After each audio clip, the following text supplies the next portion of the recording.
he could play at lots of levels. In other words, there was a type of folksy earnestness which appealed to the lower classes. You know, this was a man who'd shake your hand firmly and tell you that he'd worked on the building site, whereas, of course, one look at him, you could tell that he hadn't. On the other hand, he moved very easily in society drawing rooms, where it's quite obvious that society ladies thought of him as a bit of attractive rough, that he had a sort of bohemian chic about him. Hitler encouraged his female supporters by presenting himself as a hermit-like, celibate figure who devoted all his energies to the good of Germany. But again, the image he projected was a lie. He was at the time involved with a number of teenage mistresses, beginning with Maria Reiter, the daughter of an innkeeper from Berchtesgaden. He was 37, she was 16, so she was literally young enough to be his daughter. And he felt much more at home when he could be patronizing, could be superior, could be avuncular, could be the older man. The mistress that made the biggest impression on Hitler was 16-year-old Geli Raubel. She was Hitler's niece, the daughter of his half-sister, Angela. In 1929, Geli moved into Uncle Alf's grand apartment on Munich's Prinz Regentenplatz. She took a bedroom adjoining his on the second floor. Geli was vivacious, idealistic and free-spirited. Hitler was controlling, strict and possessive. Geli felt trapped, but Hitler would not let her go. The longer they were involved, the more she saw of the seamy side. There was obviously a nasty side to his sexual nature, just as there was a very nasty side to his political nature. On the 19th of September 1931, Geli was found dead in Hitler's flat. She was bleeding from a wound near her heart. One arm was stretched out towards a pistol, a Walther 6.35. The police recorded a verdict of suicide. Geli was the first mistress to be driven to a violent death by Hitler, but she would not be the last. The actress Renate Müller threw herself to her death from a window in 1937, and Eva Braun attempted suicide at least once before her final pact with Hitler. But it was Geli's picture that Hitler kept in his bedroom in Munich and Berlin until his death in 1945. In 1932, the global depression hit Germany hard. When it came to the elections, the Germans needed a radical solution. The solution they chose was Hitler and the Nazi Party.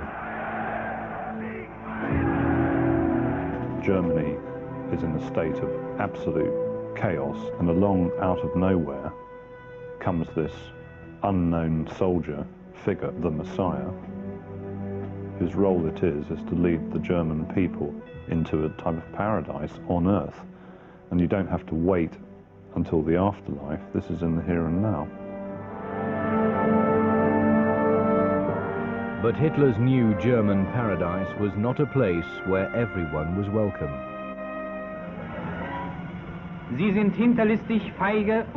They are treacherous, cowardly and cruel, and appear in large swarms. In the animal kingdom, they represent the element of underground destruction. In fact, they are just like the Jews.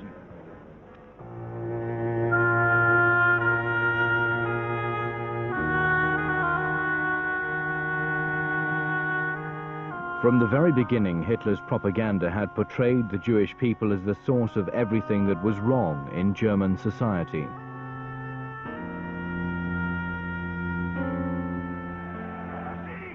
When Hitler came to power, he banned marriage and sexual intercourse between Germans and Jews. And he reintroduced a medieval law forcing Jews to wear a yellow star of identification. In November 1938, Hitler whipped up anti-Semitic feeling into a nationwide frenzy of violence.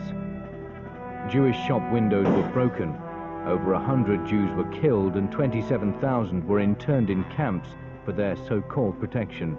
It was called the Reichskristallnacht, the Imperial Night of Crystal. In the morning at school, we knew that the local synagogue was burning. And as a young boy, you're curious and you want to see. So we sped off on our bikes about 10 kilometres. By the time we got there, the synagogue had pretty much burned down. The fire brigade was standing there watching, but they weren't putting out the fire.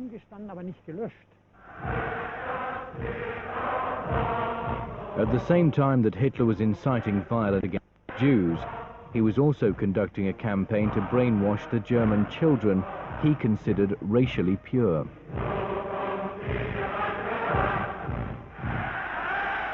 These were to be the seeds from which he would grow a master race.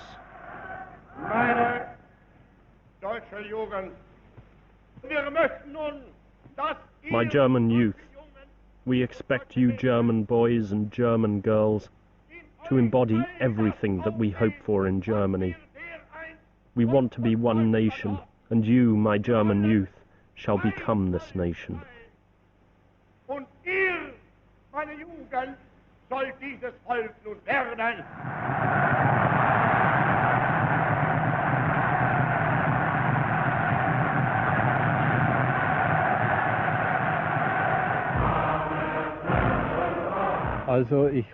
I was 6 or 7 years old and was lucky enough to meet Hitler.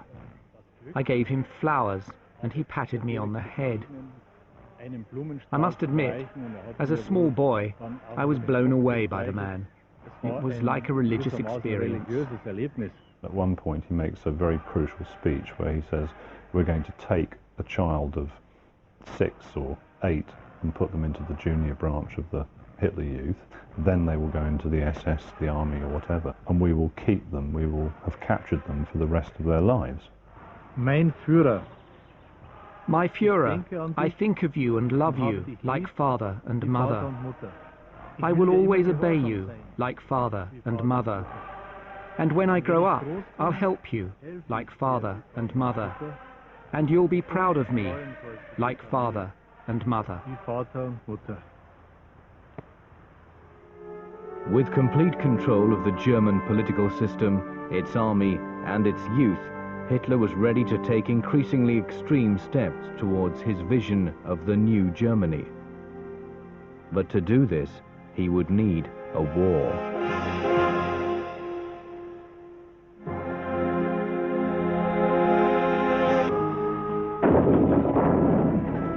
When Hitler invaded Poland in 1939, he was embarking on a world war which would cost the lives of more than 40 million people.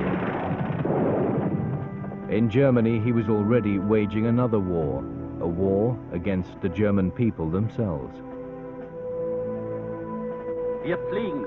We will care for them, but we will not allow them to reproduce. These unfortunate creatures should not be allowed to live alongside our healthy children. Sterilization is just a simple medical procedure. Hitler was a hypochondriac and he had never been good at sport, yet he believed that the sick and weak were an unnecessary burden on the rest of society. In 1933, he ordered the brutal sterilization of 400,000 gypsies, disabled and long-term unemployed, people that he considered genetically substandard. When the war began, Hitler's genetic campaign took a murderous turn. He signed this document ordering the clandestine murder of long-term patients in German hospitals and institutions. The nurse asked me once if I fancied carrying some dirty washing to the laundry. I said why not? I was pleased to get out of doors for a bit. I noticed that the baskets were heavier than usual, so when they weren't looking I had a peek under the laundry, and in each of them were the bodies of 3 children, 2 boys and 1 girl, and on another day it was the other way round. At first, the systematic killing was carried out by lethal injection. But as Hitler's list of murder candidates grew, a new technique for mass murder was developed. It was tested in 6 provincial hospitals, including Hadamar Asylum in Hessen. Here, the patients were taken into the basement where they were asked to undress. They were then directed to the shower room.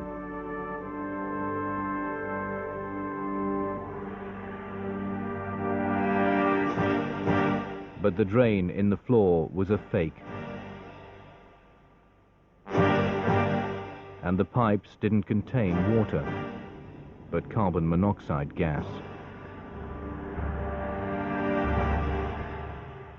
Dann kam die Todesnachricht. Eine Sterbeurkunde war dabei. The death notice arrived. There was a death certificate and a letter which said that the corpse of my mother could not be sent due to the danger of infection. It had to be cremated straight away.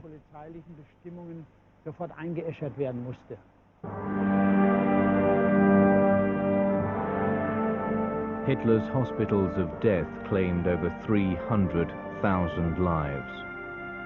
The bodies were never released to the relatives, in case they uncovered the truth.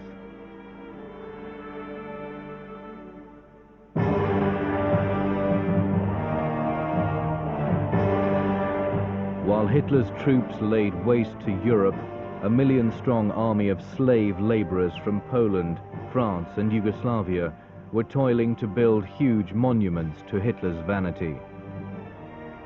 Germany was changing beyond all recognition.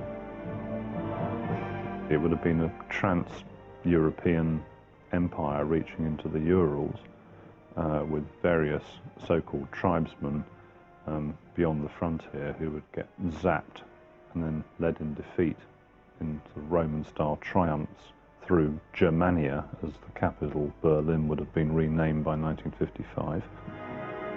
As Hitler's megalomania grew, he began to see himself as something more than human. He believed he was an agent of divine will, like the emperors of ancient Rome.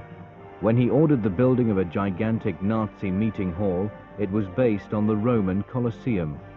Only Hitler's Colosseum was to be twice as high and seat over 50,000 people. This was what Hitler's 1,000-year Reich was to look like.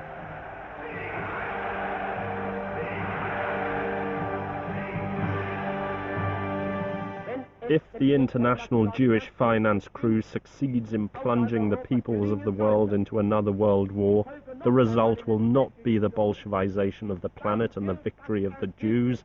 The result will be the annihilation of the Jewish race in Europe.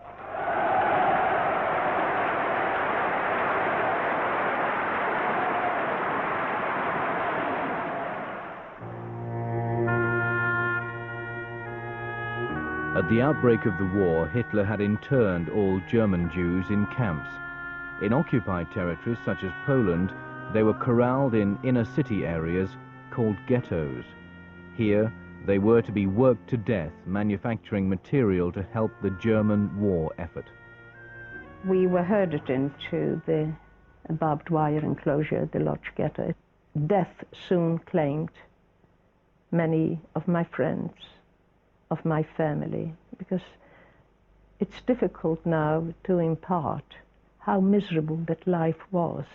Constant hunger, cold, dirt, no matter how hard you tried. There were no means really, but we tried very hard to keep some semblance of human dignity. When the Americans entered the war in 1941 and Russian resistance stiffened, Hitler had to confront the possibility of defeat for the first time. It was at this point that he decided to annihilate the entire Jewish population of Nazi-occupied Europe. For the task of killing enormous Jewish population, they clearly needed some method which could be done on a huge scale and wasn't psychologically upsetting for the people doing the killing. What they did essentially was to generalize the method used in the euthanasia program, except using large, almost industrial-sized gas chambers. At the beginning of 1941, the transportation began of all Jews within the Reich to the newly built death camps in the east. They were to be gassed and their bodies were to be burned in crematoria. The largest of these factories of death was Auschwitz. When we said, "Where are we?" and he said, "What do you mean? You don't know? No. This is Auschwitz. What is Auschwitz? They were angry. I mean, these were mainly also Jewish or Polish people who were working at the railways when we were arriving. This is a death camp. You have arrived, but we don't think that you will leave this place. Over 1 million men, women and children died in Auschwitz. Their shaven hair was kept for stuffing German furniture, and the dust of their bones was collected as fertilizer for the farms of Hitler's Reich. I was there with my mother, and while we were moving, people were saying to the youngsters like me, say you are 18 or 19, don't say you are younger, say you are 18 or 19. When it came to my mother, she just told the truth. She didn't realize we are 44, 45. I was told to go to one side, and I wanted to run after her, and I was asked how old I was, and I said 19, and I was put to the other side, and this is the last I saw of my mother.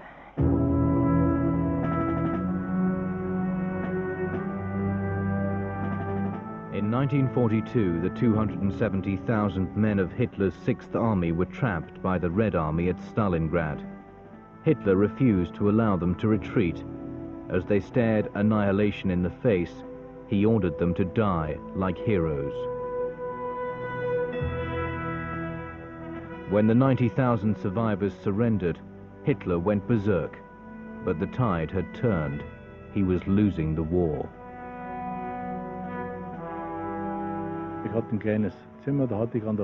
I had a little room with a big map of Russia with flags in. I noticed that after the Battle of Stalingrad, the flag started moving backwards. Soon it was clear that the war was coming to Germany, and we wondered, what will happen then?